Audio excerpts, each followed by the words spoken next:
The city didn't look the same without a badge. For years, Sasha Rudenko had walked its streets with the quiet authority of a detective.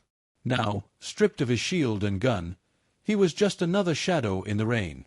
He moved quickly through the back alleys of Brooklyn, collar up, eyes scanning every corner. Word would spread fast. Detective Rudenko, prime suspect in a string of ritual murders. Cops would hunt him now. Criminals would smell blood in the water. But worse than them all, his brother was watching. Anna found him at a boarded-up diner on the east side, the kind of place no one would think to look. She slipped inside, closing the door behind her. "You shouldn't be here," Sasha said without looking up. "Neither should you," she replied, setting her notebook on the counter. He finally met her eyes. They were tired, haunted. "They'll arrest you for helping me." Anna shrugged. "Then I'll have a hell of a story to tell." Silence stretched between them, broken only by the rain hammering against the glass. Finally, Anna spoke. "I dug deeper. The group home fire. Your file listed a sibling. A twin." Sasha's jaw clenched. "I know." "Then it's him, isn't it? He survived. He's here." Sasha leaned back, exhaling smoke from a half-burned cigarette. "And he wants me to know it." He slid the Polaroid across the counter. "He left this in my apartment. He's been inside my home. He's close." Anna studied the photo, her stomach tightening. The violet. The staged body. The words, "We are the same, brother." "This isn't just murder," she whispered. "It's theater. He's staging it for you." That night, Sasha and Anna followed their first real lead. Anna had traced the victim in the video, the man gagged and tied, to a missing persons report filed just 2 days ago. His name was Jeremy Cole, a small-time accountant with no known enemies. "He doesn't fit the pattern," Sasha muttered as they walked briskly through the rain-soaked streets. Anna shook her head. "There is no pattern. That's the point. It's not about the victims. It's about you. He picks people to send you messages." They found Jeremy's abandoned car near the docks. The driver's seat smelled faintly of lilies, petals scattered on the floor. In the glove compartment, a note waited. "You're late, brother. He's gone now. But love lingers." Sasha crushed the paper in his fist. His brother was always one step ahead, leaving flowers like breadcrumbs in a graveyard. The pressure tightened the next morning. News outlets plastered Sasha's face across every channel. "Detective turned killer," screamed the headlines. Talk shows dissected the case, some calling him a fallen hero, others a monster hiding in plain sight. Anna watched from her apartment, fury boiling in her chest. She knew the truth, or at least enough of it, that Sasha wasn't guilty. But the evidence was a noose tightening around his neck. Her phone buzzed again. Another message from the same blocked number. "He's listening to you, Anna. Be careful what you write." Attached was a photo of her, taken through her own window as she typed at her desk. Her blood turned to ice. Meanwhile, Sasha stood in front of an old warehouse near Red Hook. It had been abandoned for years, the kind of place kids dared each other to enter. But Sasha knew why he was here. His brother wanted him here. Inside, dust choked the air. Rusted machinery loomed like skeletons. And there, in the center of the floor, sat a chair. On it, a rose, fresh, crimson, drops of water beating on the petals. Beside the rose lay a small hand mirror. Its glass was cracked, splitting his reflection into jagged shards. Scrawled across the wall in red paint. "Silence is love. Speak, and she dies." Sasha froze. He didn't know who she was. But he knew the game had just begun. The warehouse smelled of rust and old rain. Sasha's flashlight beam swept across broken beams and shattered glass until it stopped at the chair. The rose glistened, impossibly fresh, and the cracked hand mirror shimmered like it held another world. Anna picked it up carefully, her reflection splintered into fragments. "It's like he wants you to see yourself in pieces." Sasha crouched beside the chair. "He wants me to play his game." His fingers brushed the rose. A faint scent clung to it, not just floral, but chemical, something sharp beneath the sweetness. That's when Anna noticed the small cassette player taped to the underside of the chair. Her pulse jumped. She pulled it free, pressed play. A voice filled the warehouse.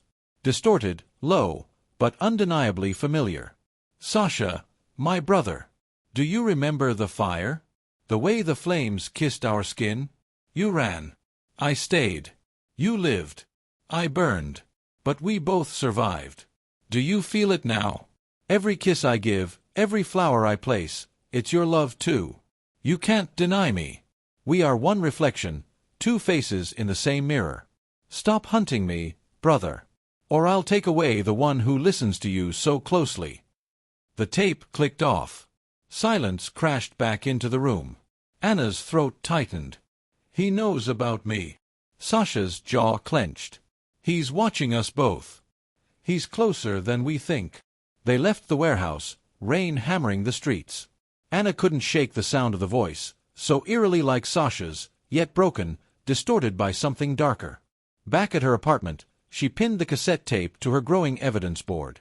Flowers, Polaroids, burned files, now the voice of the ghost himself. Her phone buzzed. Another message. "You're late again, Anna. Don't you want to hear him sing?" Attached, an audio clip. Children singing softly, out of tune. A lullaby in a language she didn't recognize. The sound crawled under her skin. She replayed it, heart pounding. Then she realized, beneath the children's voices, there was another sound. A man's breathing. Whispering. Hers. Anna slammed the laptop shut, breath ragged. Meanwhile, Sasha walked the city alone, his thoughts heavy as stone. He couldn't shake his brother's words. "You ran. I stayed. You lived. I burned." He remembered the fire, the screaming, the smoke, the heat. He remembered clawing through flames, a small hand slipping from his grasp. For years he'd believed that hand had been swallowed by fire. But now, that hand had grown into a killer's grip. His phone buzzed. Unknown number. He answered. A voice, calm and intimate, poured into his ear. "Brother. You don't have to fight me. Just come home. The mirror is waiting. I've saved a place for you." The line went dead. Sasha's hand shook as he lowered the phone.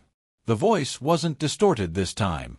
It was his own, twisted, echoed back at him like a recording from inside his skull. Anna insisted they regroup at her apartment. She spread out everything she had, every clipping, every photo, every note. Together, they tried to build a map of the killer's logic. 4 victims, Anna said, pacing. 4 flowers. Rose, lily, daisy, violet. Each one with a different meaning. Love. Purity. Innocence. Devotion. Sasha added quietly, "Each one for me." She stopped pacing, met his eyes. "He's building something. A message. But for who? For you? For the city? For both?" Before he could answer, the lights in her apartment flickered. A low hum filled the room. Anna's laptop screen lit up on its own. A video file appeared, no sender. It played without a click. The camera showed a mirror in a dark room. Sasha's reflection stood there, staring back. But as they watched, the reflection smiled. And whispered, "You can't silence me." The screen went black. The streets of Lower Manhattan were nearly empty at midnight.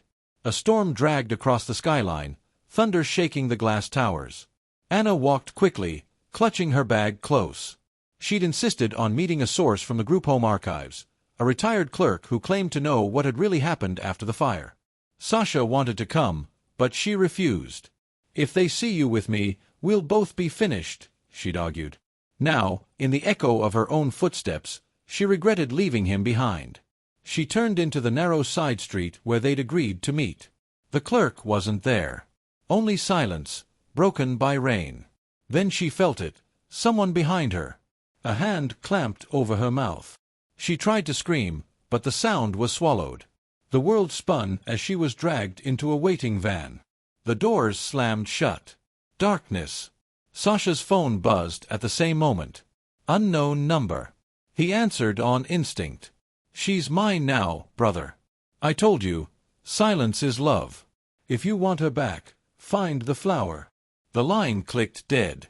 Sasha's stomach dropped. He sprinted from his apartment into the rain, not even sure where he was going. He just knew he had to move. Anna woke tied to a chair, ropes cutting into her wrists. A dim light swung overhead, creaking. The room smelled of mold and gasoline. A figure moved in the shadows. He stepped closer. And for a heartbeat, she thought it was Sasha. The same sharp jawline, the same tired eyes. But there was something different, an intensity, a hunger, a glimmer of delight. He crouched beside her, his voice soft, almost tender. "You see it, don't you? How alike we are." He hides in silence. "I speak in love. But we are the same." Anna forced herself to hold his gaze. "You're not the same. He saves lives. You destroy them."